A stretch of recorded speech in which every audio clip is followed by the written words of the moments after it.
자, 여러분 안녕하세요. 자, 여러분 우리 챕터 3장 선호와 효용 보고 있는데요. 3절에 해당하는 효용함수와 무차별 곡선 거기서부터 한번 보도록 하겠습니다. 이쪽에서 같이 보실게요.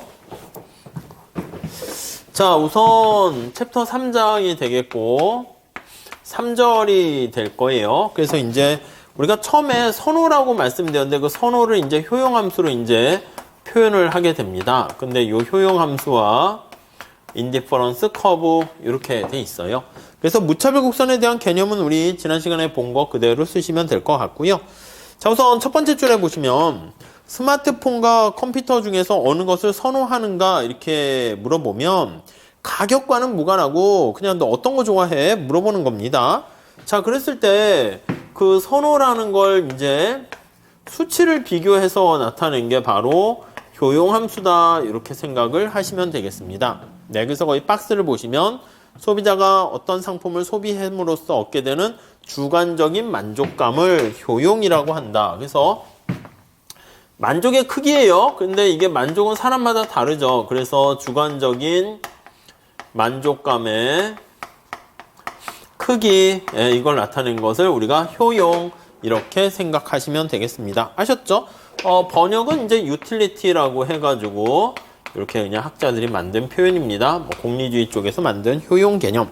자, 거기 보시면은 스마트폰을 소비했을 때 첫 번째 줄에 그 박스 바로 밑에 110의 효용을 주고 컴퓨터는 100의 효용을 준다 했을 때 이 효용할 때 그 숫자 자체가 의미가 있는 걸요. 우리가 기수적 효용이다 라고 합니다. 그러니까 크기 자체가 의미가 있는 거예요. 크기를 이렇게 의미가 있어서 측정이 가능하다 이렇게 하는 거예요. 그러니까 뭐 효용의 크기가 100, 110 이렇게.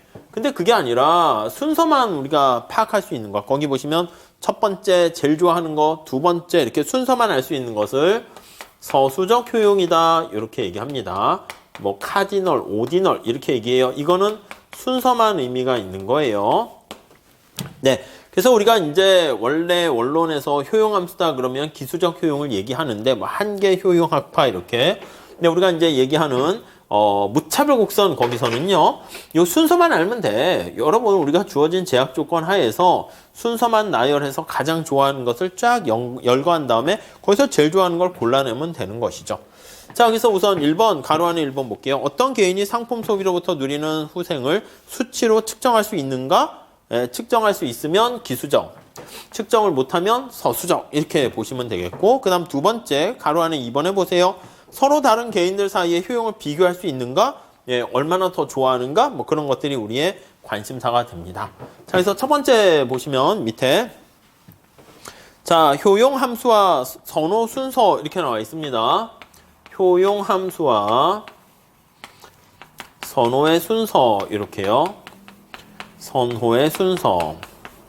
그러니까 선호에 대한 그 순서를 좀 뭔가 비교하기 좋게 숫자를 부여한 게 효용함수다 이렇게 보시면 돼요. 자, 효용함수 다시 한번 볼게요. 효용함수. 자, 박스 봅시다. 유틸리티 펑션 이렇게 놨습니다. 유틸리티 펑션. 유틸리티 펑션. 네, 이렇게 돼 있어요. 자, 모든 상품 묶음에 숫자를 부여하되 선호하는 상품 묶음에 더 큰 숫자를 부여하는 함수, 그걸 바로 효용함수다 이렇게 얘기합니다. 자, 56페이지 가보시면 자, 만약에 어떤 사람이 거기 나와 있는 것처럼 이 선호랑 관련이 있어요. A라는 상품 묶음을 B보다 더 선호한다 이렇게 되면은 이게 뭘 뜻한다?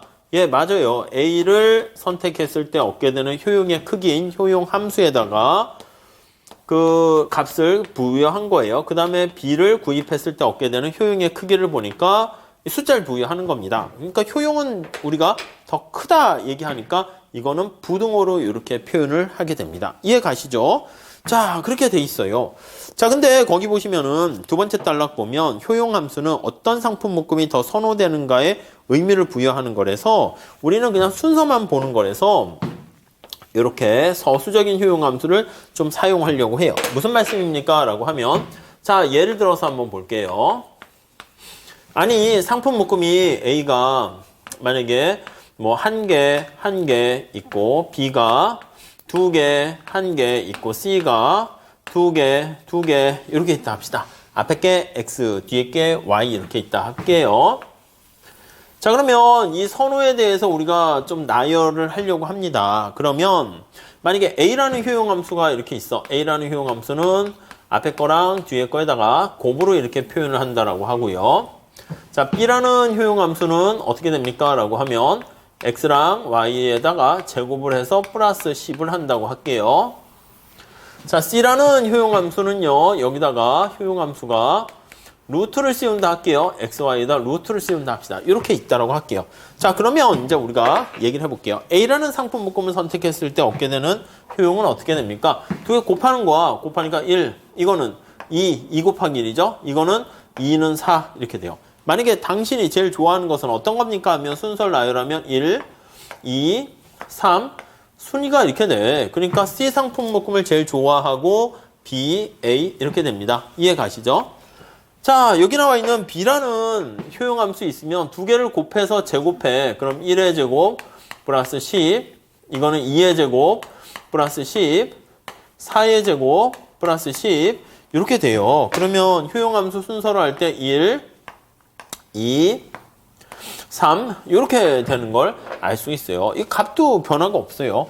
자, 만약에 여기 루트를 씌운다 합시다. 그러면 이거는 1에다가 루트 씌우고 2에다가 루트 씌우고 4에다가 루트를 씌웁니다. 그러면 이때도 이제 선호 순서를 표현하면 1, 2, 3 이렇게 돼요. 자, 그러면 이 세 개의 효용함수는 A, B, C는 값은 달라요. 효용의 값은 다르지만 여기 나와 있는 것처럼 순서를 표현할 때는 어떻게 돼? 동일한 결과로 나타나는 걸 알 수 있습니다.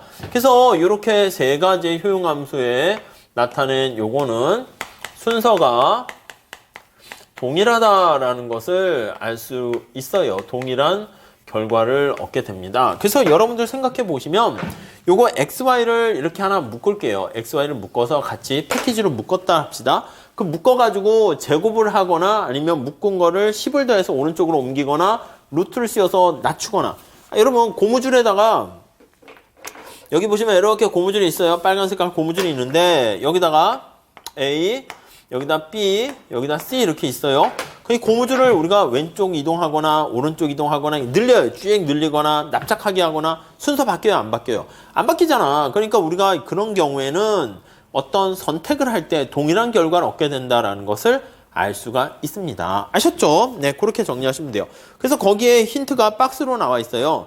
세 개 상품 묶음에 대해서 A, B, C 이렇게 나와 있는데 저는 구체적인 예를 든 것뿐이고요. 효용함수가 S, U, V 이렇게 나와 있는데 순서에만 관심이 있으니까 동일한 결과를 얻게 된다라고 하면은 사실은 동일한 효용함수다라고 봐도 돼요. 그래서 그 마지막 단락 보시죠. 이처럼 바로 위에 밑에서 두 번째 단락 효용함수는 순서에만 관심을 갖게 되고 순서를 변화시키지 않는 한 효용함수를 어떻게 변환시켜도 원래 효용함수와 똑같은 선호를 갖는 효용함수가 나타나고요. 여기 나와 있는 것처럼 이렇게 제곱이나 루트나 더하기를 해주거나 빼주기 하거나 아무것도 변하지 않아요, 순서가. 그래서 무수히 많이 동일한 결과를 가져다주는 효용함수는 무수히 많이 있다라고 보시면 되겠습니다. 그래서 거기 밑에서 세 번째 줄 기수적 효용이 문제가 되지 않고 우리는 서수적 효용에만 관심을 갖게 됩니다. 각주 6번도 체크하세요. 자, 이렇게 순서 거기 나와 있는 것처럼 순서를 변화시키지 않으면서 숫자들의 어떤 집합을 어떤 다른 집합의 함수로 어떻게 변환시키는 것을요. 단조, 증가, 변환 이런 말을 써요. 단조, 증가, 변환시킨 거예요. 변환시켰다 이런 표현을 씁니다. 아셨죠? 네, 이렇게. 그러니까 말 그대로 약간 거기 뭐 표현 자체가 모노토닉 인크리징 해가지고 이렇게 일정하게 뭐 증가, 감소 이렇게 변화시킨 함수를 단조, 증가, 변환시켰다라는 표현을 씁니다. 자, 다음에 57페이지 거기 가보시면 맨 마지막 줄 거기 보시면 완비성, 반사성, 이행성, 연속성의 공리를 만족하면서 순서를 쫙 나타낼 수 있는 그런 연속적인 효용 함수가 존재한다는 게 뭐 입증돼 있대요. 그래서 그거는 그냥 넘어가셔도 되겠습니다. 자, 다음 두 번째. 자, 우리가 보려는 게 효용함수에서 무차별 곡선으로 이제 바꾸는 경우 볼게요. 자, 효용함수를 무차별 곡선으로 바꾸고 또 무차별 곡선을 효용함수로 바꾸는 이 과정을 좀 보려고 합니다. 자, 첫 번째 줄에 보시면 자, 효용함수는 서로 다른 무차별 곡선에 우리가 숫자를 부여해서 의미를 좀 부여하려고 하는 겁니다. 자, 두 번째 줄 단조 증가 변화는 무차별 곡선에 부여된 숫자 크기에 순서를 그대로 유지하면서 다른 숫자를 부여하는 거야. 그러니까 순서는 안 바뀐다에 거기에 포인트를 맞추시면 되겠습니다. 자, 우선 첫 번째로 효용함수에서부터 유틸리티 펑션에서부터 무차별 곡선으로 바뀌는 거 한번 볼게요. 무차별 곡선으로 바뀌는 거. 자, 거기 보시면은 첫 번째 줄 선호 순서를 효용함수로 나타낼 수 있는데 그 효용함수를 또 무차별 곡선으로 나타내려고 합니다. 자, 우리 이렇게 나타내 있는 거 등고선의 원리를 사용해 가지고 x가 있고 y가 있고 효용함수가 있습니다.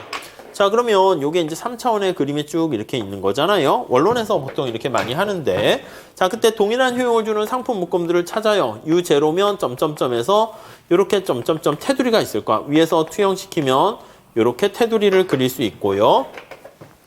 자, U1의 효용을 주는 상품 묶음들을 이렇게 3차원 돼 있는 거를 투영시켜서 그림으로 나타냅니다. 그러면 밑에 이렇게 나타내면 이렇게 그림을 나타내요.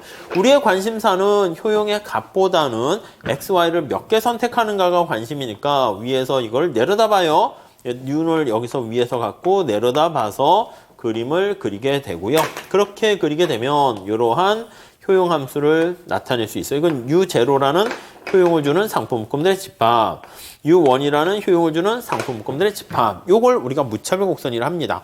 자, 여기서 밑에 예를 들어서 거기 나와 있어요. 우리 무차별 곡선 거기 중간에 볼게요. 세 번째 줄.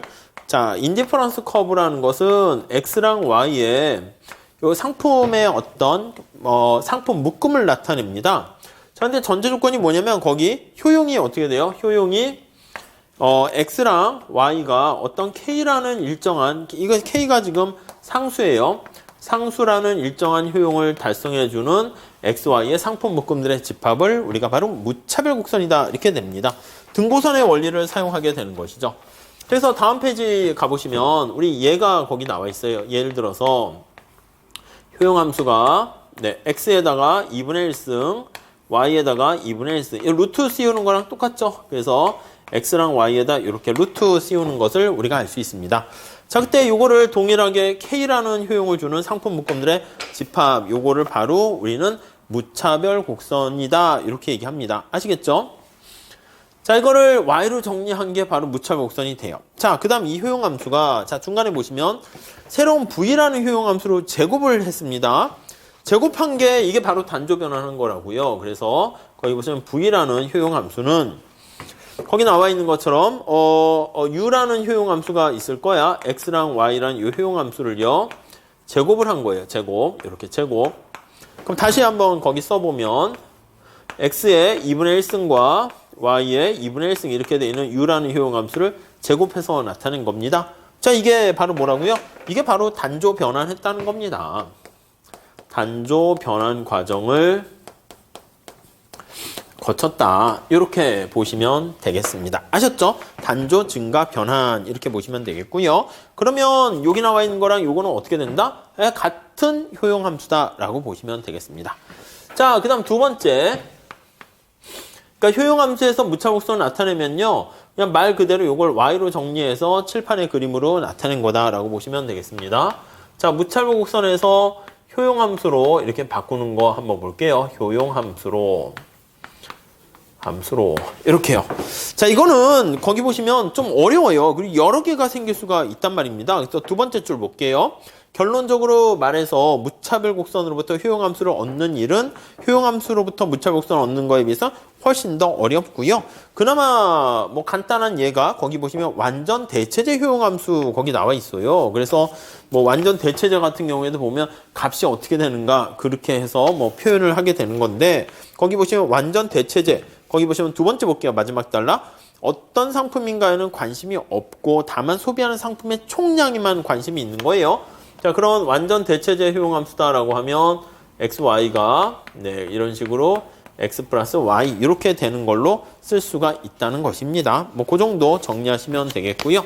자, 우리는 대표적인 효용함수 한번 볼게요.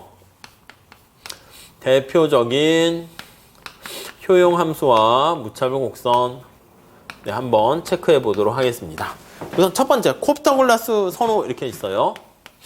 자, 이게 콥과 더글라스라는 학자의 이름을 우리가 같이 쓴 거예요. 콥 더글라스 선호 지닌다는 거예요. 가장 많이 사용되는 거죠. 자, 거기 보시면 효용함수가 x랑 y에 의해서 영향받는데 이게 이제 고배의 형태로 되어 있어요. a 있고 x의 알파, y의 베타 이런 식으로 되어 있습니다. 아셨죠? 자, 그러면 거기 보시면 이게 원점에 대해서 볼록한 형태를 지니게 돼요. 그걸 뭐 한계 대체율 가지고 설명을 하게 되는데 우선 첫 번째 기억하셔야 될 거는 여기 보시면 요걸 좀 보시면 되겠는데 예를 들어서 볼게요. 자, 무차별 곡선을 나타낼 건데 자, A라는 사람은 알파가 좀 더 커. A는 1을 넣읍시다. 요렇게 돼 있어. 요거 두 개 비교되세요. B는요. X, Y의 제곱 이렇게 돼 있어요. 이해되세요? 자, 그러면 두 개 차이점이 뭐예요? 우리가 이제 기본적인 게 효용함수가 그냥 x, y다 라고 하면 x의 1, y의 1 이렇게 돼 있는 거잖아. 요거랑 비교해 봤을 때 a는 x 위에 2가 이렇게 있잖아요. 알파가 좀 더 크잖아요. 그러면 x가 1, 2, 3, 4 증가하면 효용은 1의 제곱, 2의 제곱 갑자기 기하급수적으로 커지고요. y는 그냥 1, 2, 3, 4 이렇게 돼요. B는 Y에 2가 있으니까 X에 위가 있으면 느낌 자체가 X제를 더 Y제에 비해서 선호한다라는 것을 알 수가 있고요. 자, 여기는 X는 1인데 Y에 2가 들어가 있잖아요. 이렇게 되면은 Y제를 더 선호한다라고 생각을 하시면 되겠습니다. 이해하시겠죠? 그래서 우리가 더 선호한다, 더 가치 있게 생각한다는 거예요. 그래서 밑에 그림 한번 보세요. 요거는 XY를 비등비등하게 좋아하는 거니까 무차별곡선이 약간 45도 선을 중심으로 해가지고 XY가 있으면 좋아하는 정도가 일정하니까 이렇게 대칭돼 있다라고 생각을 해보시면 위에 나와 있는 X제를 더 선호하는 경우다라고 하면 45도 선이 이렇게 있으면 X를 더 좋아하게 되는 거니까 무차별곡선이 좀 더 이렇게 가파른 형태를 보이게 되는 거예요.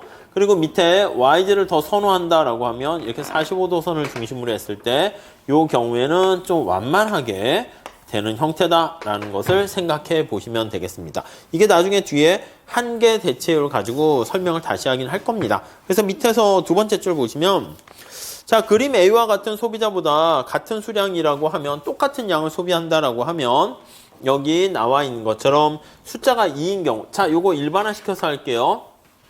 알파가 베타보다 이거일수록 자, X에 대해서 더 소중히 생각하는 거예요.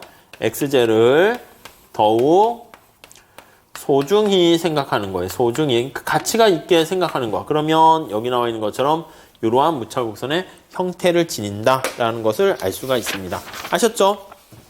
자, 그 다음에 이제 완전 대체제 한번 볼게요. 우리 저쪽 가서 한번 보도록 하겠습니다. 이쪽 가서 보시죠. 자, 완전 대체제라고 보시면은 거기 나와 있는 것처럼 두 개 합으로 돼 있습니다. 그래서 완전 대체제 같은 경우에는 효용함수가 자, 이렇게 있네요. x랑 y에 의해서 영향을 받아요. 근데 ax 플러스 by 이렇게 됩니다. 그쵸? 자, 무차별곡선을 나타내세요 라고 하면은 이거를 y로 정리하시면 오케이 됩니다. 자, y로 정리하시면 어떻게 됩니까? y로 정리하면 y는 마이너스 b분의 ax 플러스 b분의 얼마의 효용 이렇게 돼 있어요. 자, 그러면 여기 나와 있는 b분의 a가 바로 기울기라는 거 알 수가 있죠. 얘가 뭐예요? 얘가 수직축 절편이에요. 절편. 네, 이렇게 돼 있는 거 확인할 수가 있을 겁니다. 자, 그러면 거기 나와 있는 것처럼 a와 b가 만약에 1인 특별한 경우에는 기울기가 마이너스 1이 될 거예요. 그래서 아무튼 이렇게 기울기와 관련된 게 이렇게 무차별 곡선 이렇게 돼 있는 거 알 수 있겠습니다. 다음 세 번째. 자, 완전 보완제인 경우라고 할게요. 완보 이렇게 쓸게요. 이렇게 돼 있으면 이제 효용함수가 어떻게 돼 있습니까? 라고 하면 x, y가 둘 중에 작은 거에 의해서 전체가 결정된다 라고 보시면 돼요. 그래서 ax 그 다음에 by 이렇게 돼 있는 거 알 수가 있습니다. 이해되시죠? 자, 이렇게 돼 있으면 여기 보시면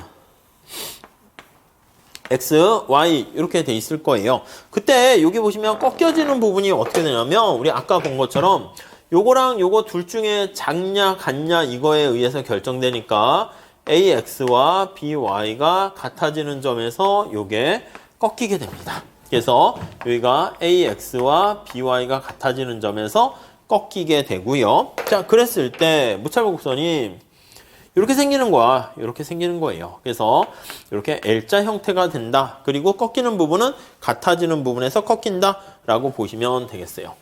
자, 이걸 우리 책에서는 뭐라고 되어 있냐면 세 번째 줄 보세요. 두 번째 줄 꼭지점들에 나와 있는 점, 여기가 요거를 충족시킨다니까요. 그 기울기는 어떻게 됩니까? 라고 하면 요 기울기의 각도는 어떻게 돼요? 각도는 그쵸? 요게 x분의 y 하니까 이걸 x분의 y로 정리하면 x분의 y 이렇게 정리하면 이게 b분의 a 이렇게 된다고요. 거기가 이제 거기서 꼭지점인데요. 꼭지점에서는 어떤 상품도 낭비되지 않는 상태. 그거 하나 밑을 치세요. 아니 여기서는 딱 맞는 거야. 상품이 하나하나인 경우에는 효용이 1이 되는데 여기는 어떻게 돼? 여기 A에서는 딱 되는데 B는 남았잖아. X제가 하나, 둘 이렇게 되면은 나머지 하나는 X제 하나는 쓸모가 없다니까. 효용을 증가시키지 않는다니까. 그래서 낭비가 되는 상태라고 보시면 되겠어요. 그래서 이 꼭지점을 제외한 나머지들은 낭비가 있는 상태다라고 보시면 되겠습니다. 낭비가 있어. 이렇게 보시고요. 자, 다음에 우리 동조적, 동차적 이게 나와 있는데 그거는 뒤에도 나중에 다시 하긴 할 거예요. 근데 우선 대략적인 내용을 살짝 보시면 참고. 자, 무차별 곡선이 거기 보시면은요. 첫 번째 줄 한번 볼까요? 콥 더글라스 선호를 지니고 있다라고 하면 우리가 동차적 선호인데 이 동차적 선호는 뭐 동조적 선호에 그 안에 포함되어 있다라고 보시면 되겠습니다. 동조적 선호. 그러니까 동차 선호 안에, 동조 선호 안에 동차 선호가 이렇게 들어가 있는 상황이라고 보시면 되겠습니다. 그래서 이제 동차적 선호를 얘기하면 동조적 선호는 당연히 특성이 들어갑니다. 자, 그러면 동조적 선호가 어떤 특성입니까? 그걸 보셔야 되는데 밑에서 두 번째 줄 볼게요. 동조적인 선호를 지니면 소비자 선호 순서에서 상품 묶음에 포함된 두 재화의 수량의 비율, X제 수량분의 Y제 수량이 중요한 역할을 해요. 그래서 우선 밑에 그림 보시면은요, 여기가 X가 되고, 여기가 Y가 되는데, 거기요, 무차별 곡선이 이렇게 있잖아요. 이렇게 있잖아요. 이렇게. 근데 이게 원점을 지나는 방사선 위에 이렇게 보시면, 방사선 위에 보시면, 거기에 접선의 기울기가 똑같아요. 얘랑 이렇게 같아요. 자, 하나만 더 할게요. 여기 있으면 요거 얘랑 이게 똑같은 경우야. 똑같아. 아, 이거 뭐 당연한 거 아닙니까? 아, 이게 되게 특이한 거라니까요. 왜냐면 우리가 잘 생각해 보세요. 무차곡선의 볼록성의 정도가 막 이런 식으로 돼 있다 할게요. 막 이런 식으로 돼 있다고 합시다. 뒤죽박죽이잖아. 그러면 여기 원점을 지나는 방사선 이렇게 나타내게 되면은 접선의 기울기가 다 달라. 여기 보시면 이렇게 있다가 얘는 더 이렇게 좀 비슷한가요? 이렇게 되고 막 뒤죽박죽 돼 있는 거예요. 무슨 말씀인지 아시겠죠?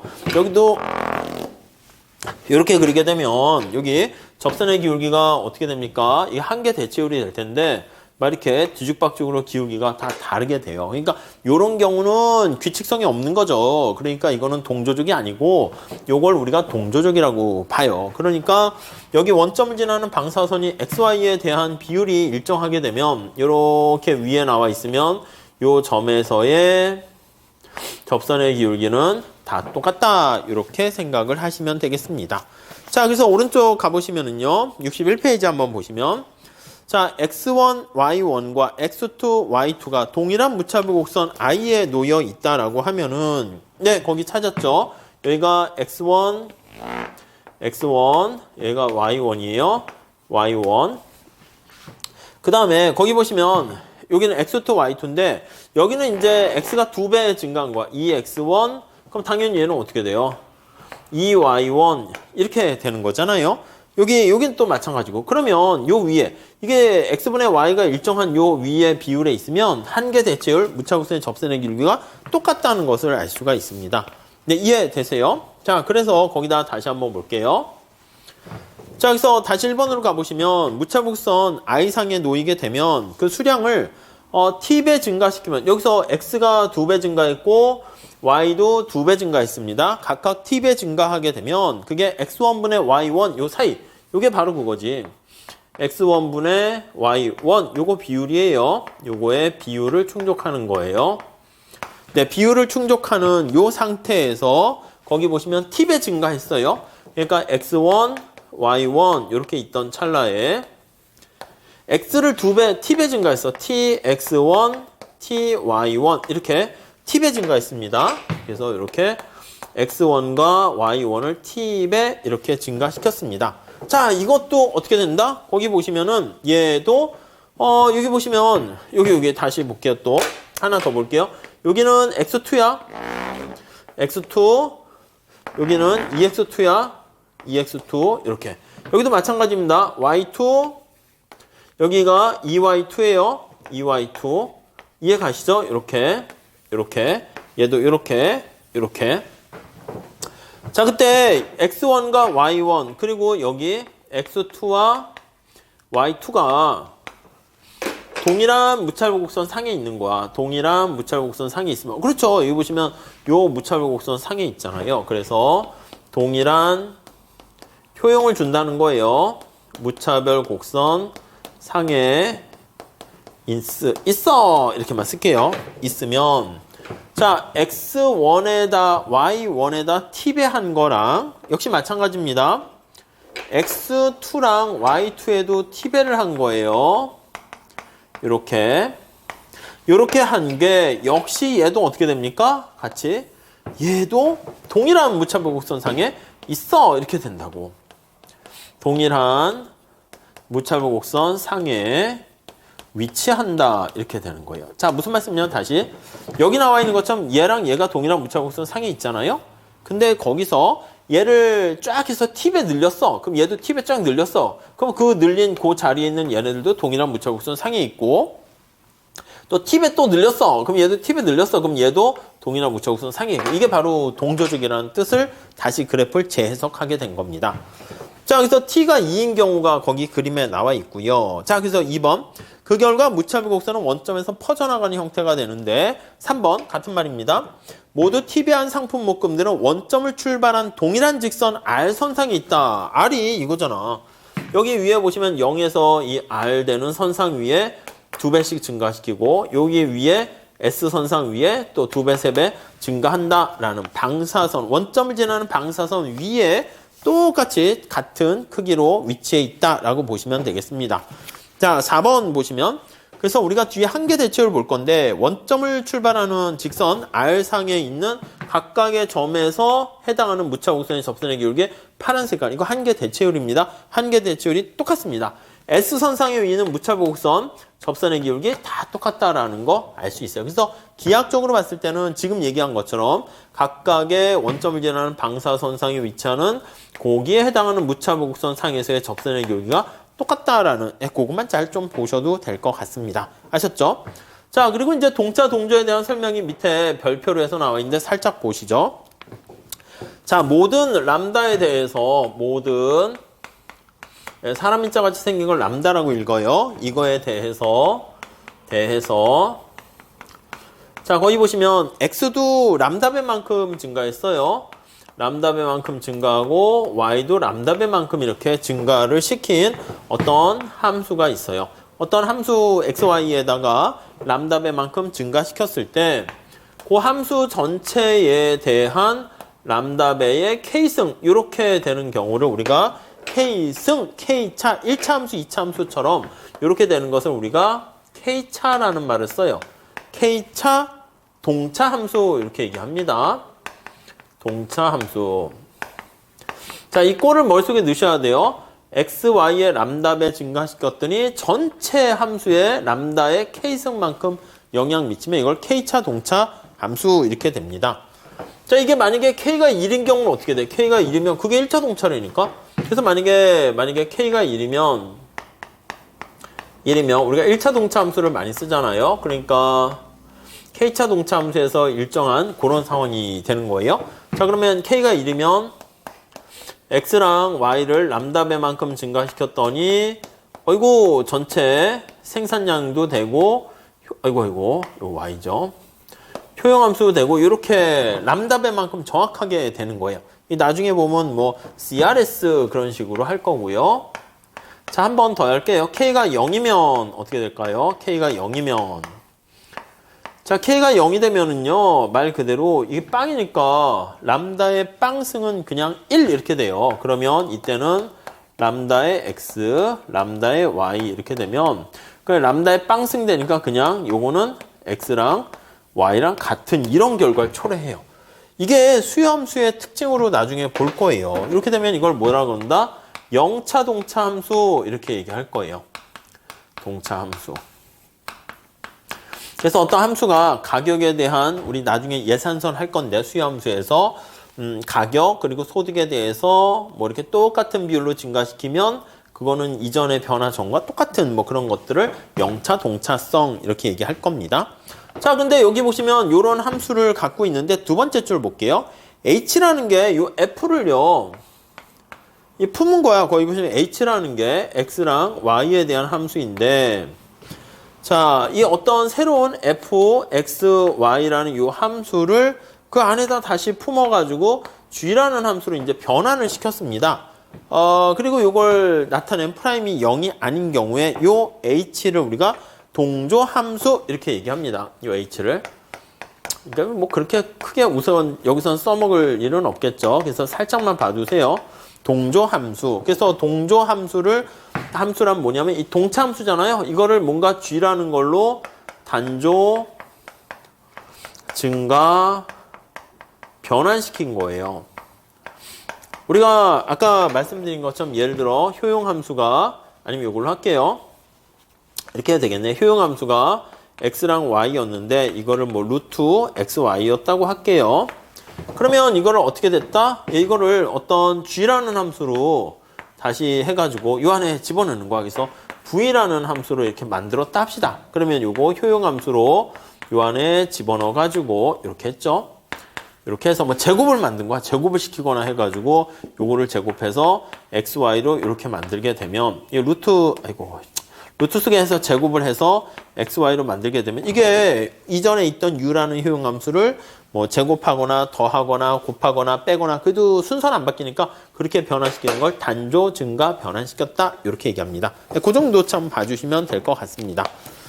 자, 그리고 밑에 알파 플러스 베타 차 동차 함수 나와 있는데 그거 이렇게 보시면 되겠어요. 밑에 나와 있는 것처럼 살짝 다시 한번 볼게요. 어차피 뒤에 조금 더 할 건데 자, 예를 들어서 한번 보시죠. 자, 콥더글라스 효용함수인데 거기 보시면 효용함수가 a, x의 알파, y의 베타 이렇게 있습니다. 이 몇 차, k차 동차함수에서 몇 차 동차함수입니까? 라고 하면요. 똑같이 바꾸면 돼. x 대신에 람다 x를 대입하고요. y 대신에 람다 y를 대입을 해봅니다. 대입식. 이렇게. 자, 그렇게 되면은 밑에 증명 나와 있잖아요. 효용함수에다가 x 대신에 람다배, y 대신에 람다배 집어넣어서 넣어준 거예요. 그래서 효용함수 새로운 것은 람다 x, 람다 y 이렇게 돼 있고요. 자, 그때 저기 a는 그대로 있고 람다 x의 알파, 람다 y의 베타 이렇게 됩니다. 자, 이거 따로 쪼개 쓸 수 있죠. 지수의 법칙에 따라서. 그럼 a고 람다 알파, x의 알파, 람다 베타, y의 베타 이렇게 되고요. 여기 람다 알파 얘랑 람다 베타 얘랑 두 개가 같이 이렇게 있으니까 밖으로 빼낼게요. 자, 빼내면 람다의 알파 플러스 베타 이렇게 되고 a의 x의 알파, y의 베타 이렇게 됩니다. 얘가 이전에 나와 있던 효용함수 u가 되죠. 얘가 되는 거예요. 이렇게. 그러면 얘가 이제 u 이렇게 되니까 람다에 알파 플러스 베타가 붙었잖아. 그러니까 이 경우에는 우리가 이게 k라고 k. 그래서 요게 여기까지 갈게요. 쭉. 아이고 여기네 여기. 자, 여기서 요거 k차 동차인데 요거는 알파 플러스 베타 차 이렇게 된다라고 보시면 되겠습니다. 아셨죠? 네, 이렇게 정리하시죠. 자, 다음 저쪽 가서요. 우리 일반적인 무차곡선의 성질 좀 볼게요. 자, 그 다음 이제 네 번째. 일반적인 무차별 곡선의 성질 한번 봅시다. 4. 일반적인 무차별 곡선의 성질. 자, 우선 첫 번째 한번 볼까요? 자, 두 번째 줄 보시면 실제로 그림 나타낸 원점에 대해서 볼록한 게 일반적인 형태가 되는데 이건 앞서 얘기한 세 번째 줄 보세요. 완비성, 반사성, 이행성, 연속성 외에 어떤 가정을 전제로 하고 있는가 그거를 보자고 합니다. 우선 단조성이라고 있습니다. 이게 다 수학에서 나온 개념이니까 그냥 머릿속에 암기하셔도 될 것 같습니다. 첫 번째 줄에 일반적으로 많으면 많을수록 더 좋다. 이게 다다익선을 얘기하는 거예요.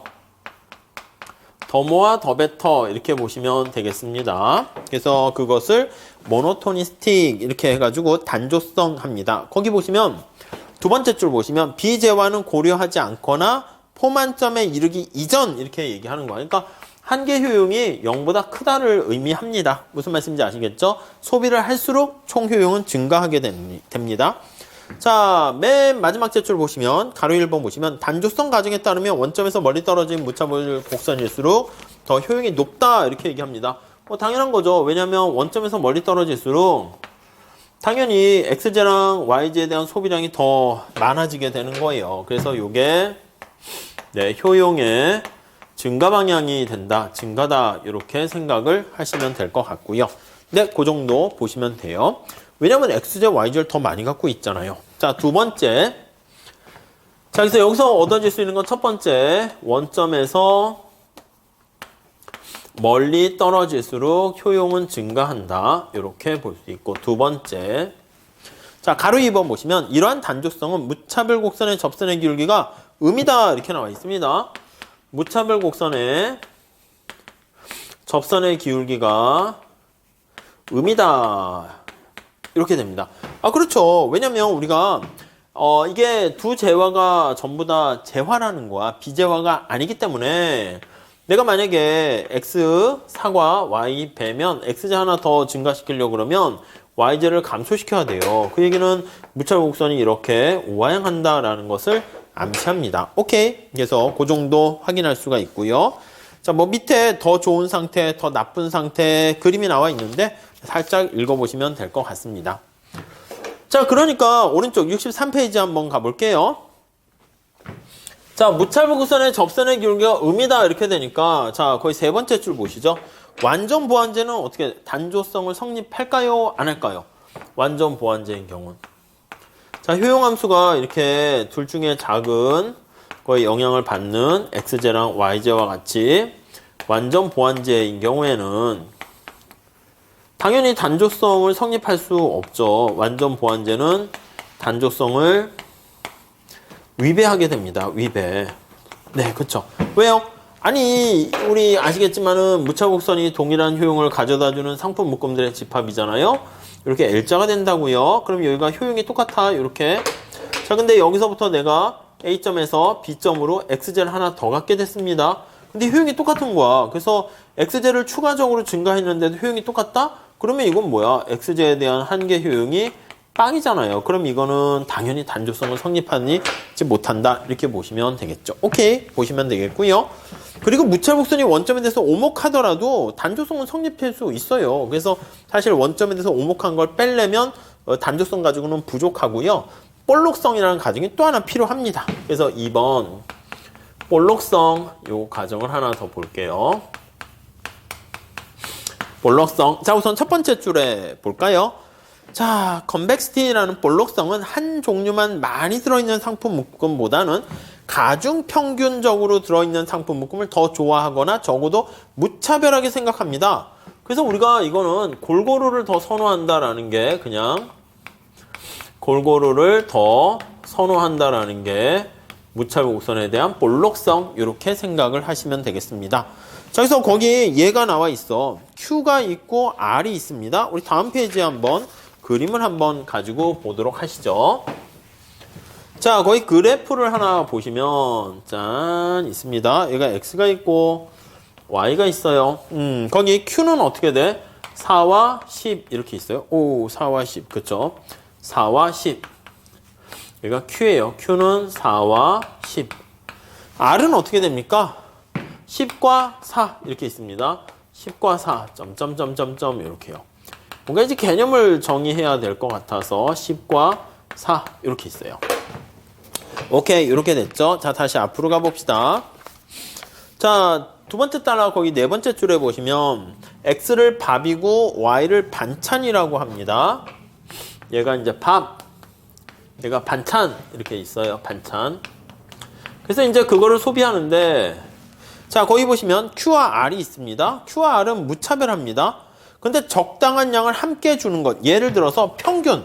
골고루 선호하는 겁니다. 평균이 거기 보시면 두 개를 더해서 X는 어떻게 돼요? 4와 10을 더해서 7 이렇게 나타내고요. 그게 평균이에요. 뭐 평균이 꼭 이거는 가중평균 하는 거니까 반반 하면은 2분의 1, 2분의 1을 가중차는 것이고 뭐 3분의 1, 3분의 2일 수도 있고 뭐 다양하게 있을 수 있겠죠.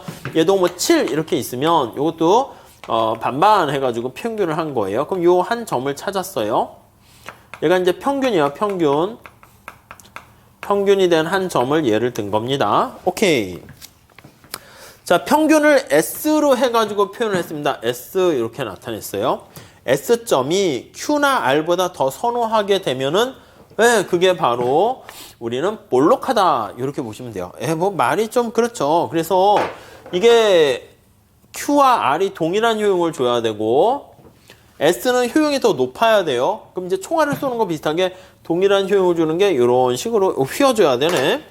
그리고 S를 선택하는 점은 당연히 효용함수가 이렇게 돼서 훨씬 더 위에 있다라는 거 보시면 되겠어요. 그러니까 아니면 요걸 안 그리고요. 안 그리고 요거 두 개를 쭉 연결한 선 이렇게 보시면 요거를 쭉 이렇게 연결했잖아요. 이렇게 가중평균에서 요 위에 있는 어떤 점들은 전부 다 요 Q와 R보다는 훨씬 더 효용이 높다라는 이게 바로 그냥 볼록선이다 라고 보시면 돼요.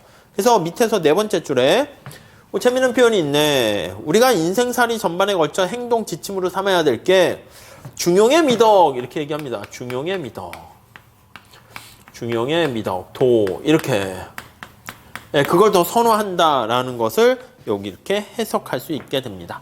자, 밑에서 두 번째 한편 선호 순서와 관련해 가지고 볼 때 이 볼록성은 어떤 상품 묶음들의 약선호 집합이 볼록 집합이다라는 것을 의미한다라고 보시면 되겠습니다.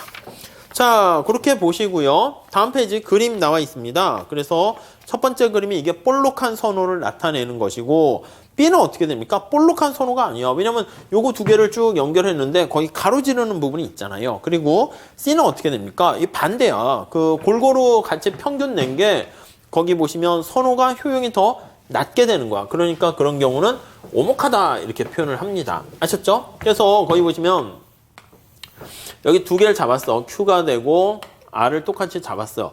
쭉 연결하면 이 안에가 이제 평균 S가 있을 거 아닙니까? 이 효용의 증가 방향이 S가 효용이 더 낮은 거야. 그래서 효용이 Q점과 R점보다 S점을 선택한 점이 효용이 더 낮아요. 이렇게 되면 이거는 오목화되는 거니까요. 그래서 효용함수가 이렇게 생긴 거야. 그래서 여기가 더 선호되는 부분이 이렇게 있는 거야. 아시겠죠? 거기 색깔 이 모양처럼 있죠? 여기가 바로 선호되는 부분이 이렇게 있는 거야. 정리 다시 하면 두 개를 잡아서 가중평균 했을 때 그 점이 효용이 더 높으면 그럼 볼록이다 이렇게 보시면 돼. 그러니까 시각적으로 뭐 그냥 원점에 대해서 볼록하다 그렇게 그냥 보셔도 될 것 같습니다. 자, 그렇게 정리해 보시면 될 것 같고요. 밑에 볼록한 선호 맨 마지막 째줄에 컨벡스 프리퍼런스라고 나와 있습니다. 그거 좀 정리해 보시면 될 것 같고요. 65페이지에 뭐 설명, 오목한 선호, 뭐 아무것도 아닌 그런 것들 거기 쭉 나와 있으니까 참고로 보시면 되겠습니다. 자, 여기서 두 번째 따라 한번 볼게요. 우선 이거는 골고루를 더 선호하는 거예요. 볼록하다라는 건. 그 오목하다는 건 지금 어떻게 됩니까? 이게 오목하다고 그랬습니다. 오목한 선호, 오목성 이렇게 얘기하는데 이거는 골고루보다는 극단을 선호하는 거야. 그래서 오히려 극단을 더 선호한다 이렇게 보시면 될 것 같습니다. 아셨죠? 네, 그렇게 정리를 하시고요. 자, 그 다음에 이제 두 번째 단락에 보시면 볼록성이 충족되면 무차별 곡선은 오목한 부분을 가지지 않는다 이렇게 나와 있어요. 그래서 강볼록성을 가정하면 직선 자체가 없다 이렇게 얘기합니다. 그래서 이렇게 직선되는 부분이 없는 경우가 우리가 스트롱이라는 말을 붙여서 스트롱, 강볼록이다 이렇게 표현을 하고요. 그럼 약볼록은 뭡니까? 약볼록은요, 살짝 그냥 그림을 그리면 이렇게 한번 해볼까요? 이거 어때, 이거? 이 볼록의 오목이야. 이렇게 돼서, 이렇게 원점에다 볼록하다가, 이렇게 직선인 부분이 있는 거야, 이렇게. 직선. 이렇게. 원래는 점점점점점 이렇게 돼야 되는데, 이렇게 있다, 이렇게 된 거야. 그러니까 이거는 최소한 오목한 부분은 아닌 거죠. 그러니까 이런 경우로 우리가 스트롱이란 말은 붙이기 뭐하구나. 그래서 이런 경우는 강볼록하지 않다. 뭐 이렇게 얘기합니다. 아셨죠? 네, 그렇게 보시면 되겠고 밑에 각주 11번에 이렇게 가중평균에서 람다로 해서 나타내는 표현 거기 나와 있으니까 그거 그냥 하나 체크해서 그냥 보시면 될 것 같고요. 별거 아니에요. 여기 보시면 지금 4와 10을 우리가 가중평균 낸 게 7이잖아. 그래서 얘가 x1이고 얘가 x2야. 그 요 7은 어떻게 된 겁니까? 라고 하면 이게 가중치를 부여한다니까요. 거기 보시면 람다만큼인데 람다가 2분의 1인 경우가 지금 이렇게 된 거고 람다 x1 더하기 1 마이너스 람다 그렇죠. 이게 3분의 1이면 얘는 3분의 2고 2분의 1이면 2분의 2일 거예요. 그래서 x2 이렇게 해서 가중치로 나타낸 것이고요. 얘도 마찬가지야. 얘도 지금은 간단하게 표현을 했지만 람다 y1 더하기 1 마이너스 람다 y2 해가지고요. 이렇게 해가지고 거기 밑에 나와 있는 것처럼 표현한 게 이게 가중평균 나타낸 것이다 라고 보시면 돼요. 거기선 2분의 1, 2분의 1 했으니까 7, 7 이렇게 된 거라고 보시면 되겠고요. 그래서 강볼록하다라고 하면 이렇게 직선인 부분이 없다라는 거 우리가 생각하는 이런 게 강볼록 이렇게 보시면 되겠습니다. 그러니까 완전 대체제 같은 경우에는 우하형은 직선이잖아. 그건 이제 오목하지는 않기 때문에 거기 보시면 뭐 강볼록하지는 않다 뭐 이렇게 얘기할 수가 있겠고요. 자, 그 다음에 우리 한계 대체율 한번 봅시다. 자, 무차별 곡선의 특성을 한마디로 집약해서 나타내는 게 한계 대체율이다 라고 보시면 될 것 같습니다. 한계 대체율. 자, 우선 거기 보시면 다음 페이지 넘어가 볼게요. 자, 우리 개념을 먼저 한번 체크해 보셔야 될 것 같아요. 거기 첫 번째 줄 한번 볼게요. 박스 한번 보시죠. 개념. 자, 거기 보시면 소비자가 동일한 만족을 유지하면서 그거 전제로 잘 깔고 들어가 주세요. 소비자가 동일한 만족을 유지하면서 어떤 상품을 추가로 한 단위 더 얻고자 할 때 그 대신 줄일 의향이 있는 다른 상품의 수량 그것을 한계 대체율 이렇게 얘기합니다. 그래서 우리가 요거를 MRS 이렇게 얘기합니다. 하첨자를 써줘야 돼요. XY라고 이렇게 쓸게요. 자, 그래서 MRS라는 것은 자 다시요. 개념은 첫 번째 줄에 동일한 만족을 주는 거야. 동일한 효용을 유지하는 거예요. 유지하는 상태에서 유지한다는 전제 하에서 어떤 상품을 추가적으로 한 단위 더 얻고자 할 때 당신은 얼마나 포기할 생각이 있습니까? 그걸 나타내. 그러니까 우리가 이걸 쓰게 되면 X를 한 단위 더 얻기 위해서 당신은 Y를 얼마나 내줄 생각이 있습니까? 근데 효용은 일정하게 유지한다는 전제하에서 이렇게요. 이해 가세요? 그래서 이게 바로 한계 대체율을 뜻해요. 요게. 자, 여기서 두 번째 단락 보시면 한계 대체율은 효용함수를 우리가 이용해서 구할 수 있다라고 나와 있는데 2번 도출을 볼게요. 여러분 효용함수 한번 볼까요? 효용함수가 x랑 y로 이렇게 구성돼 있어. 근데 x, y가 쓰레기가 아닙니다. 근데 내가 만약에 x를 한 단위 더 증가시키면 그때 효용이 얼마나 증가하니? 라고 하면은 자, x가 증가함으로써 우리가 효용이 증가할 텐데 효용의 증가 크기는 mu x에다가 너 x제 얼마나 소비했어? 이렇게 표현할 수 있다고요. 이해 가시죠? 이거는 MUX는 X제 한 단위 변화했을 때고 근데 이거는 X를 한 개 이상 뭐 두 개, 세 개 할 수 있잖아. 그러니까 개당 효용이 얼마 변화하는데 그때 몇 개 증가했니? 그 뜻이에요. 근데 우리가 동일한 효용을 유지한다고 전제를 깔고 있습니다. 자, 그러니까 효용이 동일한 효용을 유지하기 위해서 X를 증가시켰어요. 그럼 효용이 증가할 거란 말이야. 근데 Y를 어떻게 변화시켰을 때 효용이 감소했는데 이 크기가 똑같아야 돼. 자, 그러면 Y를 어떻게 했을 때 여기 보시면 얘가 효용이 감소할까요? Y를 줄여야 되겠지. 그쵸? 근데 Y를 이제 얼마나 줄였니? 그러면 요거 Y의 변화로 인해서 한 단위 변화로 인해서 효용이 변하는 크기가 MUY고요. 그때 y가 얼마나 변했니? 이게 델타 y 이렇게 되는 겁니다. 그래서 거의 3-1식이 나와 있잖아요. 그 앞에 다시 한번 볼게요. 두 줄 위로 올라가세요. 자, 무차별 곡선 상에서는 동일한 효용이기 때문에 x가 늘어날수록 그로 인해 늘어나는 효용을 그에 상응하는 만큼 y가 줄어들어서 상쇄시켜야 됩니다. 그래야 효용의 변화가 쌤쌤해서 변화가 없어요. 그래서 이걸 다시 한번 식으로 쓴 게 바로 밑에 있는 거야. 자, 효용의 변화는 빵입니다. 근데 x의 변화로 인해서 발생하는 x가 한 단위 변했을 때 나타내는 게 mux고요. 그때 x 얼마나 변했니? 더하기. 자, y 한 단위 변화했을 때 효용 나타내는 것이고 y 얼마나 변했니? 이렇게 되는 거 알 수가 있습니다. 오케이, 아시겠죠? 그래서 xj 한 개 효용, y 한 개 효용과 각각 거기 나타낸 거 보시면 되겠습니다.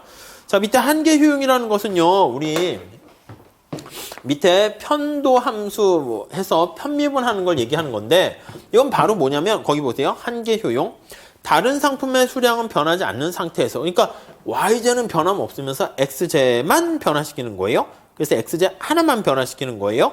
자, 그랬을 때 추가적으로 증가한 효용을 한 개 효용 이렇게 나타내요. 자, 밑에 편미분과 편도 함수 있잖아요. 다시 첫 번째 줄에 밑줄 치세요. 다른 변수들은 변하지 않는 상태에서 요거 다시 한번 해석할게요. mux란 자, 여기서 다른 변수는 뭐예요? y밖에 없지. 그러니까 다른 변수들은 변하지 않는 상태에서 쭉 밑줄 치시면 y는 고정된 상태에서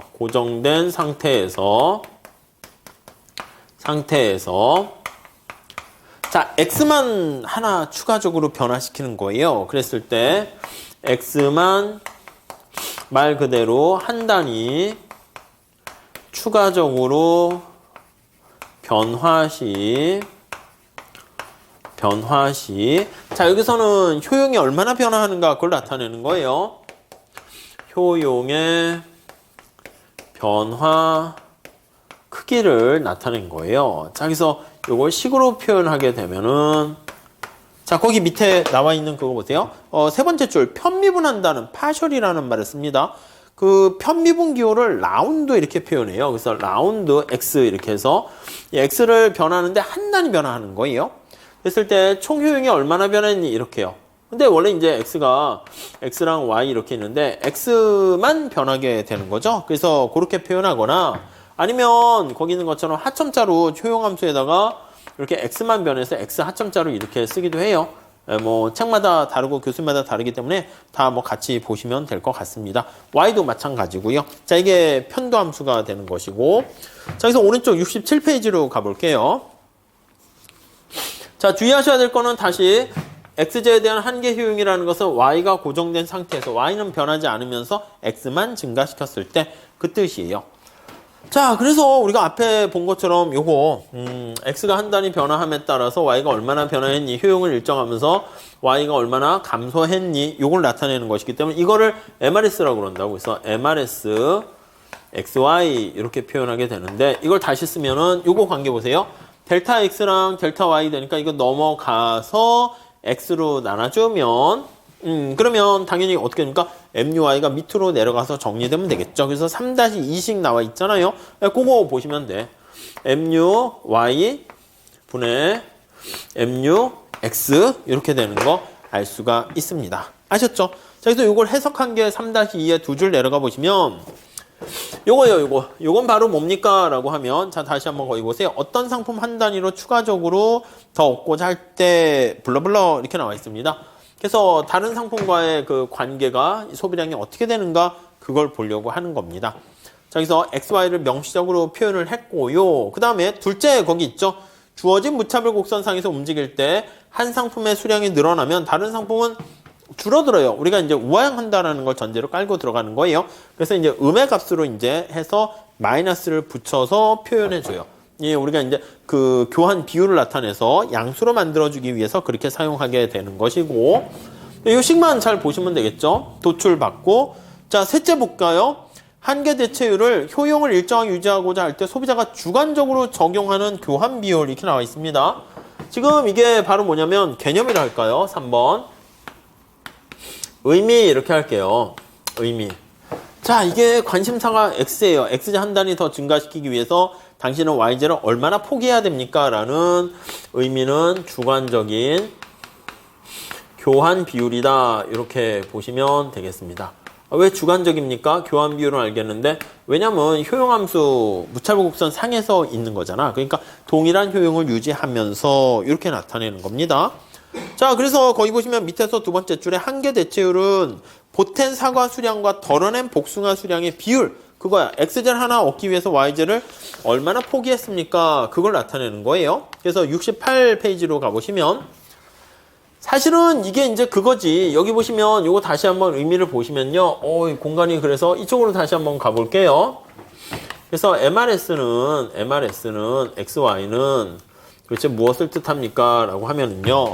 위에 분자를 볼게요. 이 한계 효용이라는 게 뭐예요? 맞아요. 우리가 x제를 한 단위 변화시켰을 때 효용이 얼마나 변화했습니까? 이걸 나타낸다니까? 그러니까 당신은 x제 하나 변해서 효용이 얼마나 변화했습니까? 다음 여기요. MUY잖아요.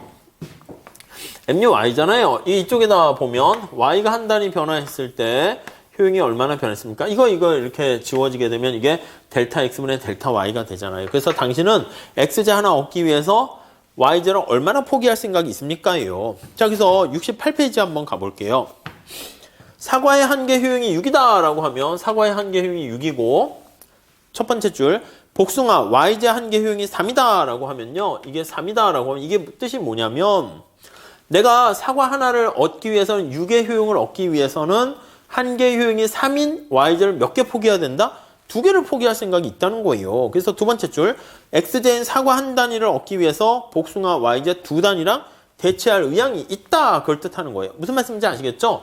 그래서 내가 주관적으로 봤을 때 얼마나 대체하려고 하는가, 교환하려고 하는가 그 비율을 나타내는 게 바로 한계 대체율이다. 이렇게 보시면 되겠습니다. 자, 그래서 넷째 한번 보시면 넷째는 거기 나와 있는 것처럼 일반적인 경우로 확장을 해서요. 마이너스 절대값을 씌우고요. 그래서 x가 눈곱만큼 변화시키는 거야. x가 이제 조금 변화시켜요. 두 번째 줄 보시면 그랬을 때 그 무차별 곡선의 접선의 기울기로 해석을 할 수 있어요. 그래서 첫 번째는 의미가 주관적인 교환 비율입니다. 두 번째는 무차별 곡선의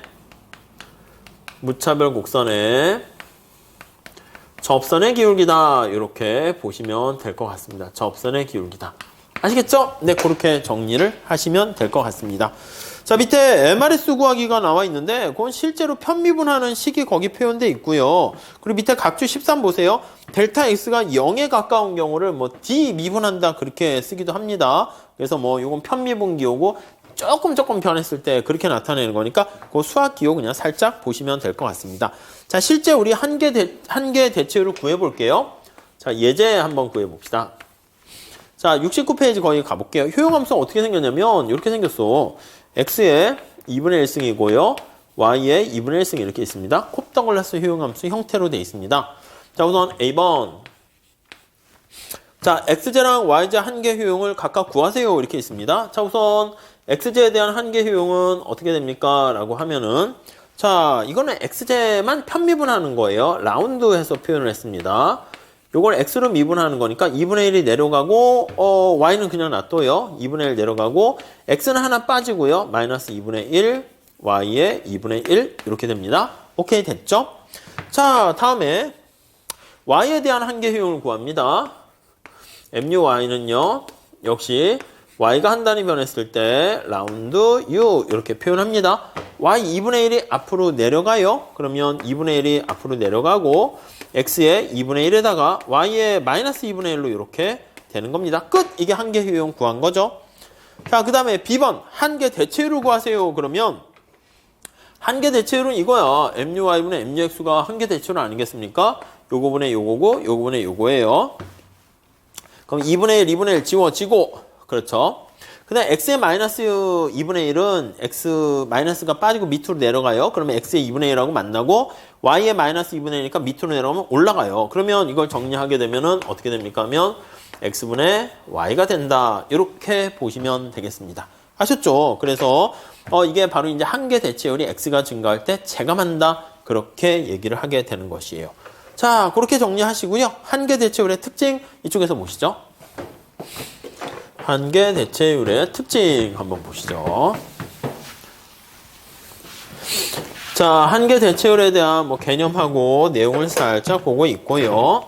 그 다음 1번, MRS의 XY의 특징.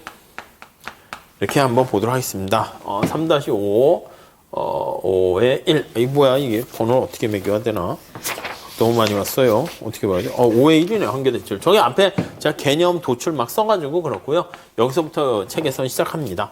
뭐 여러분들이 뭐 3 이렇게 해도 될 것 같고, 의미까지는 없으니까, 4로 할까요? 예, 그냥 다르게 합시다. 자, 1번 봅시다. 한계 대체율을 말할 때는 효용이 일정하게 유지해야 된다는 조건이 필수적이다. 이렇게 나와 있습니다. 그래서 첫 번째는 효용이 일정하게 유지합니다. 일정하게 유지된다라는 전제를 깔고 들어가요. 이게 무슨 말입니까? 동일한 무차별 곡선 상에 있을 때예요. 동일한 인디퍼런스 곡선 상에서 나타내는 표현이고요. 네, 그 정도 보시고 주어진 무차별 곡선 상에서 이렇게 됩니다. 자, 여기서 세 번째 줄 보세요. 서로 다른 무차별 곡선 상에서는 효용이 다르기 때문에 한계 대체율을 얘기하는 건 의미가 없어요. 다음 두 번째. 자, 한계 대체율은 어떤 소비자가 해당 상품을 추가한다니 부여하는 주관적 가치를 다른 상품의 단위로 표현한 것이다. 그러니까 내가 XJ에 대한 소중함을 나타내는 소중한 정도인 주관적인 가치예요. 주관적인 가치를 뭐로 나타낸다고요? 그 주관적인 정도 가치를 다른 상품이 Y지. YJ 단위 수량으로 표현하게 된 거예요. 야, 너 X 얼마나 좋아해? 너 사과를 바나나 대비 얼마나 좋아해? 뭐 그거야. 아, 나는 사과를 말이야 바나나 2배만큼 좋아해. 그럼 그게 2 이렇게 되는 거예요. 아셨죠? 네. 자, 거기 보시면 사과 한 단위를 얻고 복숭아 2단위를 포기해도 효용이 그대로 있다? 그 얘기는 사과 한 단위에 대한 가치가 복숭아 2단위랑 같다 이 뜻입니다. 자, 다시요. 밑에 두 번째 줄 보시면 사과 한 단위를 추가로 소비해서 얻게 되는 편익. 그게 사과의 한 개 편익입니다. 복숭아 단위로 표현했을 때 복숭아 2개가 된다라고 보시면 되겠습니다. 아시겠죠? 자, 그래서 이제 그 해당 상품의 한 개 편익이다라고 생각하시면 돼. 그래서 XJ에 대한 소중한 정도를 주관적인 가치로 나타낸 것인데 이 소중한 정도니까 즉 XJ의 한계 편익이다. 이렇게 정리를 하시면 될 것 같습니다. 네, 그렇게 봐주시고요. 자, 그 다음에 거기 나와 있죠. 요 첫 번째 줄 보세요. 다음 페이지 가보시면 70페이지 첫 번째 줄. 자, 한편 상품 묶음 A에서 사과의 한계 편익이 복숭아 2단이다라고 하면 자, 이 주관적인 가치 YJ 수량으로 했는데 만약에 내가 XJ 하나를 얻게 되는데 다시 한번 쓸게요. XJ를 한 개 더 추가시 이거예요. XJ를 한 개 더 이렇게 내가 추가를 해요. 그랬을 때 당신은 YJ를 얼마나 포기할 생각이 있습니까? 하면 YJ를 2개랑 이게 같다라고 하면은 자, 거기 보시면 복숭아 2단이야. 근데 복숭아 가격이 얼마냐면 복숭아 가격이 PY의 가격이 만약에 얼마예요? 1,000원이다 라고 하면은 이게 만약에 1,000원이라고 할게요. 1,000원. 복숭아 하나를 이제 살려고 하면 1,000원인 거야. 그럼 복숭아 2개를 내가 포기할 생각이 있다라고 하면 얼마까지 포기할 생각이 있는 거예요? 돈으로 따지면 화폐 가치로 나타내면 2,000원이 되는 거예요. 그래서 화폐 단위로 표현하면 2,000원만큼을 내가 포기할 생각이 있다 이 뜻이야. 그러니까 결국 무슨 뜻이냐면 한계 편익은 뭐예요? 우리가 한계 효용과는 다르다고 그랬죠? 이거는 화폐 가치로 표현한 거예요. 화폐의 가치로 표현한 거고 한계 효용은 이제 화폐 가치 돈으로 표현한 게 아니죠. 근데 아무튼 XJ 한 단위를 추가했을 때 나는 돈 2,000원까지 포기할 생각이 있다. 그 얘기 뭐냐면 YJ 2개까지 포기할 생각이 있다. 이거랑 같은 말입니다. 아셨죠? 그래서 거기 다시 한번 강조하지만 하고 얘기하고 있네. 편익은 화폐 단위로 측정한 개념이고 효용은 화폐 단위로 측정할 수 없는 개념이다. 이렇게 나와 있어요. 자, 그래서 다시 3번 조금 더 들어갑니다. 같은 맥락이요. 같은 말을 계속 다른 말로 패러프레이즈 하고 있는데 3번 한 번 더 보시면 자, 첫 번째 줄 보세요. 일반적으로 한계 대체율은 x제를 한 단위 더 얻기 위해서 기꺼이 포기할 의향이 있는 y제 양. 이해 가시죠? 지금 설명드렸어요. x제 하나를 더 얻기 위해서 너 y제 얼마나 포기할 생각 있어? 기꺼이 willingness to pay 이렇게 한계 지불 의향 이렇게 나와 있는 거야. 이 y제가 역시 우리 예산선에 한 것처럼 만약에 복합제다라고 하면 이것저것 다 있는 거야. 그래서 복합제라고 하면 복합제 가격 곱한 게 바로 소득으로 화폐 단위로 표현할 수 있습니다. 그래서 거기 보시면 한계 지불 의향 이렇게 보시면 돼요.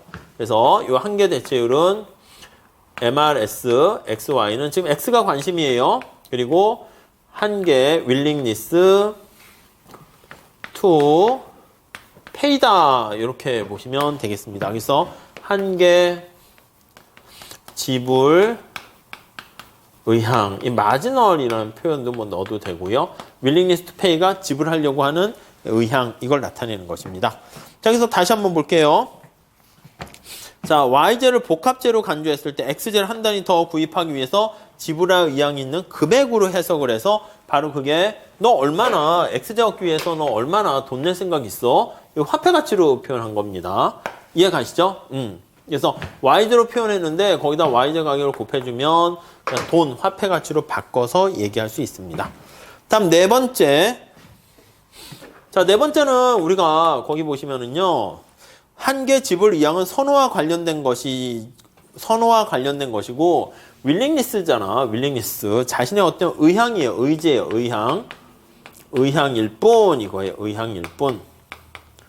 네, 이해 가세요? 의향일 뿐. 실제로 지불해야 되는 금액은 아닙니다. 실제로 지불해야 되는 것은 시장 가격으로 나타내요. 그래도 얼마나 낼 생각이 있습니까? 마음에 두고 있습니까? 그게 사실은 의향일 뿐이지만 이게 시장 가격과 이제 비교해가지고 우리가 이제 선택을 하게 된다는 거 알 수가 있고요. 자, 다음 다섯 번째 보시면 자, 71페이지. 우리는 현재 서수적 효용 개념을 사용하고 있습니다.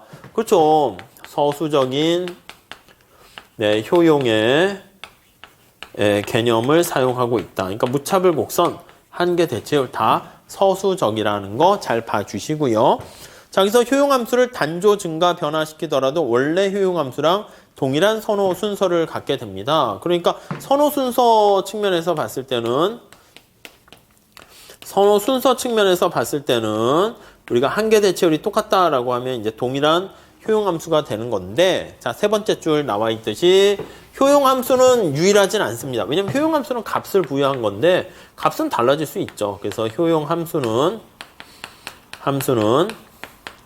유일하게 결정되지는 않고요. 결정 안 돼. 이렇게 되는 거 알 수 있습니다. 네, 그 정도. 그러니까 한계 효용도 유일하게 되지 않습니다. 6번. 자, 한계 대체율은 한계 효용의 비율로 구해집니다. 그래서 한계 효용의 비율 관계다라는 거. 효용의 비율. 그러니까 이게 한계 대체율이 한계 효용과 관련이 있을 수도 있고요. 한계 효용이 체감한다고 해서 근데 비율이기 때문에 한계 대체율이 항상 체감하는 것은 아닙니다. 네, 그 정도 보시면 되겠습니다. 자, 비율을 구하는 과정에서 단조 변환 증가의 영향이 사라지기 때문에 한계 대체율은 나름대로 의미 있다. 그것도 봐두시고 나중에 좀 더 좀 보시게 될 거예요. 자, 다음에 선호의 유형과 한계 대체율. 이거 5번을 해야겠네요. 선호의 유형과 한계 대체율 이렇게 있어요. 한계 대체율 이렇게 한번 보시죠. 자, 우선 첫 번째 볼까요? 자, 선호의 유형에 따라서 무차별 곡선의 모양이 달라진다. 맞죠? 그래서 선호의 유형에 따라서 인디퍼런스 커브에 거기 보시면 모양이 다르고 모양이 달라 이렇게요. 모양이 달라지면은 이 한계 대체율도 영향을 받지 않을까요? 달라집니다. 무슨 말씀인지 아시겠죠? 자, 다시요. 어떤 사람의 선호의 유형이 달라지면 선호가 달라지면 결국 무차별곡선이 달라지고 무차별곡선이 달라지면 한계 대체율도 달라진다 이렇게 보시면 되겠습니다. 자, 그래서 밑에 첫 번째 동조적 선호의 경우에 원점을 충발하는 임의 직선에서는 무차별 곡선의 접선의 기울기 다 똑같다라고 우리가 봤었습니다. 자, 그러면 동조적 선호다라고 하면 동조적 선호는 자, 원점을 통과하는 방사선 형태 있잖아요. 직선의 방사선 위에서의 한계 대체율은 똑같습니다. MRS, XY는 동일하다라는 것을 알 수가 있어요. 우리 아까 그림으로 봤었죠? 그래서 이게 X가 있고 Y가 있으면 원점을 지나는 그리고 여기도 마찬가지예요. 원점을 지나는 방사선이 있으면 뭐 이게 이제 K1이던 얘가 K2던 어떤 기울기가 있을 거 아닙니까? 그랬을 때 접선의 기울기가 이렇게 똑같아 이렇게 얘도 똑같습니다. 똑같아요. 이렇게. 그래서 무차별곡선이 보면 여기 지날 때 이렇게 쭉 해서 이런 식으로 이렇게 지나가게 됩니다. 네, 이해 가시죠? 뭐 그 그림으로 잘 보시면 되겠습니다. 자, 둘째. 그러니까 이게 요 K라는 XJ랑 YJ의 어떤 비율만 갖게 되면은 두 상품량의 X1분의 Y1이에요. X분의 Y이에요. 이거의 비율이 같으면 그쵸? 그 위에서는 수량의 크기와는 상관없이 한계 대체율이 똑같아요. MRS, XY는 같아 이렇게 된다는 거죠. 그렇게 보시면 되겠고, 다음 두 번째 봅시다. 두 번째. 자, 이러한 사실은 동차 선호의 경우에도 성립하고, 대표적인 동차 효용함수에서 보시면 거기 X의 알파, Y의 베타, 이게 콥더글라스 효용함수가 되는 거죠. 자, 그럼 이거 MRS 구해볼까요? MRS XY 구해보면, 자, 우리 분자는 MUX니까 X로 미분하는 거예요. 그리고 분모는 Y로 미분하는 거예요. 그럼 X로 미분하면은 알파, X의 알파 마이너스 1, Y의 베타, 이렇게 됐고요. Y로 미분해요. 베타, X의 알파, Y의 베타 마이너스 1 이렇게 되니까 베타분의 알파 되고, 어떻게 알파가 밑에 하나 더 많은 거 보이시죠? 물론 요거 알파 빼면 X의 마이너스 1승이라서 밑으로 내려가야 되는데 그냥 알파에다 2를 넣으시면 여기는 2, 여기는 1 하니까 이렇게 X가 밑에 하나 많고 위에는 Y가 하나 더 많습니다. 그래서 베타분의 알파, X분의 Y 이렇게 돼 있고요. 자, 완전 대체제인 경우에는 어떻게 됩니까? 요건 한계 대체율이 체감해요. 자, 완전 대체제인 1차 동차인 경우에는 효용함수가 AX 플러스 BY 이렇게 돼 있어요. 자, 이런 경우 MRS 똑같이 구해봅니다. 자, 우선 분자는 X로 미분을 하는 거죠. 그러면 A 이렇게 되고, 분모는 Y로 미분하는 거죠. B분의 A 이렇게 되는 거 알 수가 있어요. 절대값이어서 양수로 만들었고요. 자, 세 번째 완전 보완제 볼게요. 완전 보완제는 자, 둘 중에 작은 게 전체를 나타낸다고 그랬죠. AX, BY 이렇게 돼 있어요. 자, 그러면 거기 나와 있는 것처럼 MRS를 구한다라고 하면 이게 L자 형태이기 때문에 거기 보시면 0이 되기도 하고요. 무한대가 되기도 하고요. 정의가 꼭지점에서는 안 될 수가 있습니다. 그래서 세 가지 뭐 이렇게 돼 있는 거 알 수가 있습니다. 오케이. 자, 그 다음에 한계 대체율 체감의 법칙 한번 보도록 하시죠. 자, 한계 대체율 체감의 법칙은요, 우리, 저거 6번으로 해야겠네. MRS XY가 체감한다. 이렇게 한번 해보도록 할게요. 자, 우선 첫 번째 줄 해볼까요? 우선 단조성의 가정을 만족시킨다라고 하면 무차별곡선은 이렇게 돼 있습니다. 한계 대체율은 두 번째 줄 동일한 효용을 유지하면서 하나를 더 증가시키기 위해서 다른 걸 얼마나 포기하려고 하니 그걸 나타냅니다. 자, 밑에 박스 한번 개념을 한번 볼게요. 우선 1번 개념 한번 다시 보시면 한계 대체율을 체감한다라고 보시면, 자, 무차별 곡선을 따라서 한 상품의 수량이 증가하면 그에 따라 한계 대체율을 체감. 우리 관심사가 X로 할게요. X. 그러니까 수평축이 X라고 하면 XJ를 증가 시 무차복선의 접선의 기울기라 해도 되고요. MRS가 XY가 점차점차 말 그대로 체감하는 상태를 나타낸다 라고 보시면 돼요. 이걸 한계 대체율 체감의 법칙 이렇게 얘기합니다. 자, 의미를 한번 파악해 볼게요. 의미. 자, 여기서 1번 한번 볼게요. 자, 첫째 가로 안에 있는 거 볼까요? 자, 직관적으로도 명백하다. 사과의 수요량이 증가할수록 사과에 부여하는 주관적 가치는 점점 줄어든다. 맞는 거 아니겠습니까? 여러분 잘 보세요. 여기가 X야. 여기가 Y야. 무차복선이 이렇게 있어. 여기 동일한 효용을 주는 거야. U0라는 효용을 준다 합시다. 자, 그러면 여기 있어요. 여기 A에서 점차 B로 가고 C로 가고 D로 가요. 여러분 뭘 느낄 수 있어? A에서 B, C, D로 가면 갈수록 X제가 많아져요. A에서 D로 갈수록 X제가 많아지는 거 아닙니까? X제는 증가해요. 자, X제가 많아지면 우리 물과 다이아몬드의 법칙 생각하시면 많이 가질수록 같이 애지중지하는 정도가 떨어져요. X제에 대한 소중함은 감소해요. 소중함은 감소하게 됩니다. 이게 바로 한계 대체율이 체감한다 그 뜻이에요. 거기 보시면 두 번째 줄에 그 X제에 부여하는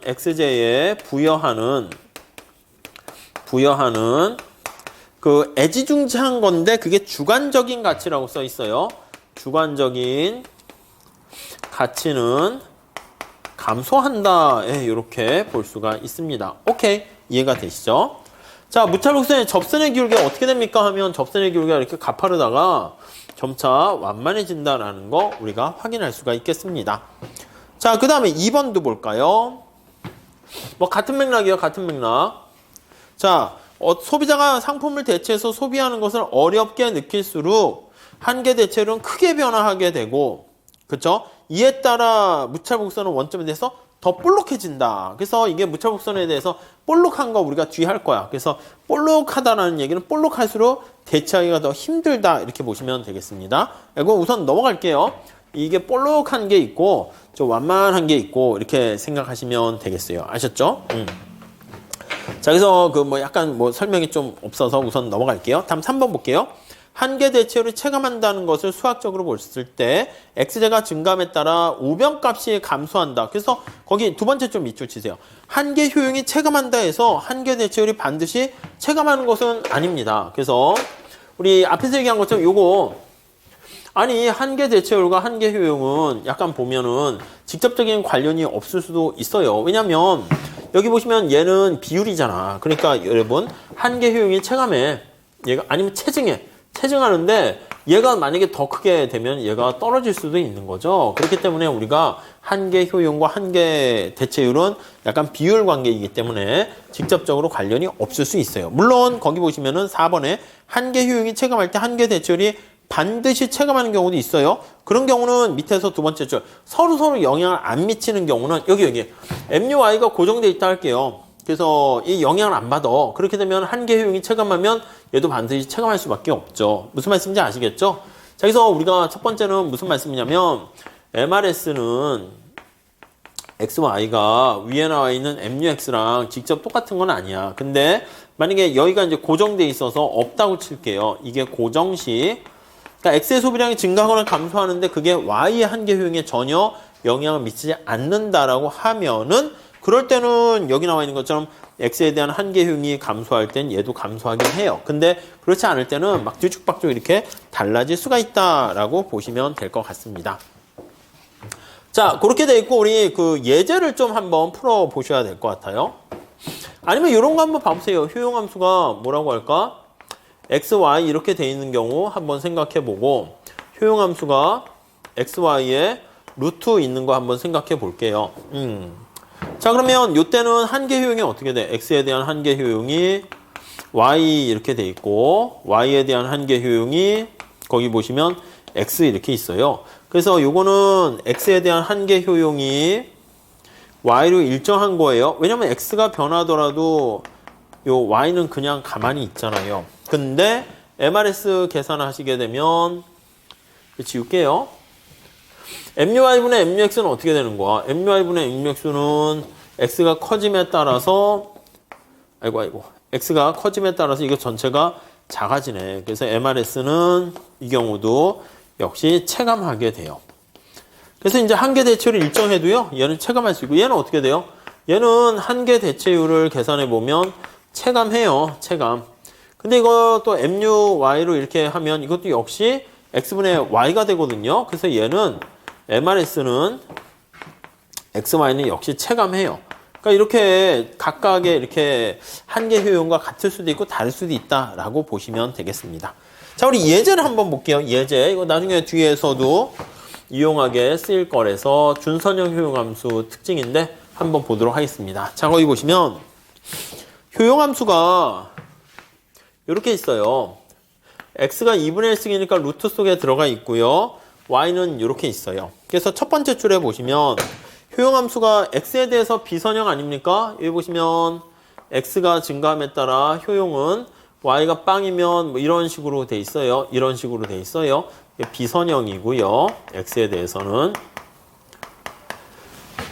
자, y에 대해서는 어떻게 됩니까? y에 대해서는 그쵸? y에 대해서는 이게 우상향 직선 이렇게 돼 있잖아. 그래서 선형이라고.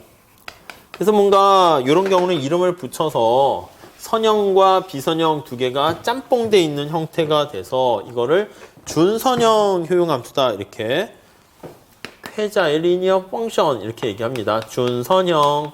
준이 뭐뭐와 비슷하다라는 뜻인데 준선형 효용함수 이렇게 할게요. 효용함수 이렇게 돼 있습니다. 자, 이때 우선 거기 보시면 한계 대체율을 구하고 무차별 곡선을 구하세요. 이렇게 있어요. 자, 우선 첫 번째 한계 대체율을 구하려면 x에 대한 한계 효용을 구하시고 y에 대한 한계 효용을 구하셔야 됩니다. 근데 y에 대한 한계 효용은 y로 미분하면 어떻게 돼? 1 이렇게 그냥 1이에요. 1. 그렇군. 다음에 x에 대한 한계 효용은 어떻게 돼요? 이거 2분의 1승이잖아요. 2분의 1이 내려갑니다. 2분의 1이 내려가고 2분의 1이 내려가고 그 다음에 x에 하나 빠지니까 마이너스 2분의 1승 이렇게 돼요. 그래서 이걸 정리하게 되면 2 루트 x분의 1 이렇게 됩니다.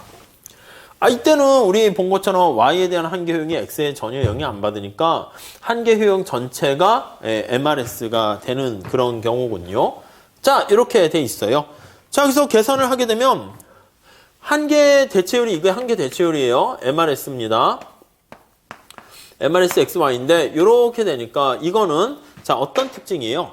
YJ는 영향 안 받고 XJ에만 영향을 받아요. 영향을 받아. 이렇게 받고 Y에는 영향이 없어. 이렇게 돼 있는 거 알 수가 있습니다. 오케이, 이해가 되시죠? 네, 이렇게 돼 있습니다.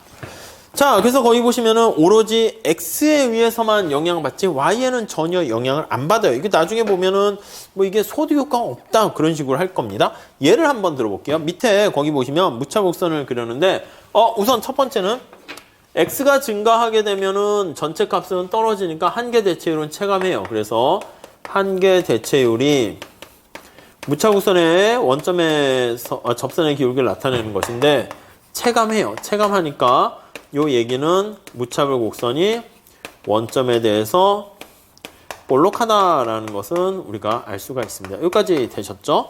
자, 근데 이걸 그림으로 살짝 한번 그려볼게요. 거기 그림을 그려놨어요. 자, 잘 그려놨는데 감을 잡기 위해서 보는 거예요.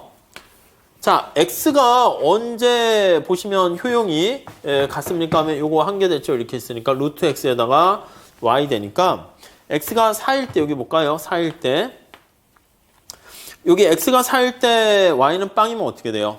그럼 효용은 x가 4니까 루트 4 플러스 빵이니까 효용은 2예요. 그러니까 이거랑 동일한 효용이 되는 거는 y가 2일 때겠죠? y가 2일 때 이렇게 됩니다. 이해되시죠? 그래서 무차별 곡선이 여기서부터 이런 식으로 이렇게 되는 거예요. 이해되시죠? 잘 그려져 있네. 자, 그럼 하나만 더 해볼게요. 그럼 여러분, 이 노란 색깔은 효용이 얼마라고? 효용이 2일 때예요. 자, 그러면 여기는 어떻게 될까? x가 4인데 y가 2일 때는 효용값이 얼마가 될까요?